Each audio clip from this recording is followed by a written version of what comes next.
তারপর তোমারে নিয়ে তো ক্যাম্পাসে পলিটিক্স চলতেছে। আরে চলুক না, ক্লাবের প্রেসিডেন্ট হওয়ার জন্য তুষার তো উঠে বইরা লাগছে। বসায় রাখছিস।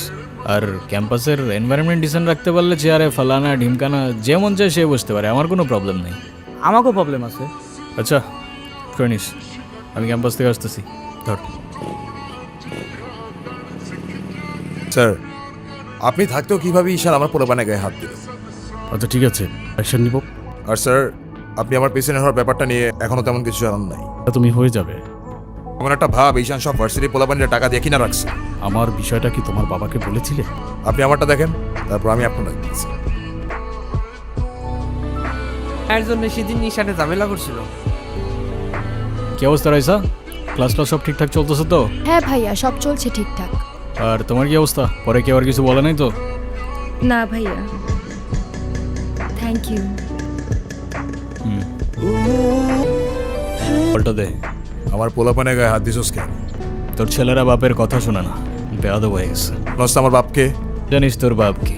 আমি কি করে জানবো? সময় আমারও আসবে ঈশান। হ্যাঁ আসবে তো। তোমার সাথে একজন দেখা করতে আসছে। কে বল? ভাই বিজি, পরে আসতেছি। তোমার মা আসছে ভাই।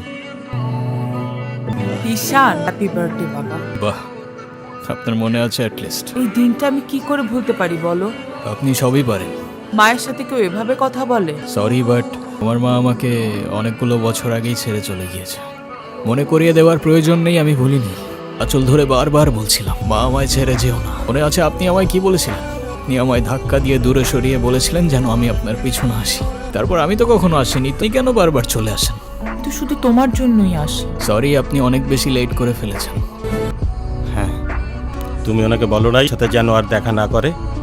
ওনাকেও বলছি আর আপনাকেও বলছি, আমাকে আমার মতো থাকতে দেন। কল করেন বারবার। আমি তোমার বাবা। ও প্লিজ, কোন দরকার ছিল তখন তো কেউ ফিরেও তাকাননি আমার দিকে, এখন কেন? কেন এসেছিল? কোন স্পেশাল কোনো কারণ নেই কি? আমার বার্থডে। সরি বাবা, কাজের জন্য ভুলে গিয়েছিলাম যে আজকে তোমার বার্থডে। আমার তরফ থেকে তোমার জন্য ছোট্ট একটা উপহার। আমার জীবনে দুইটা জিনিস খুব অপছন্দ জানেন, এক আপনার টাকা, দুই আমার মায়ের ভালোবাসা। ওই ফেক।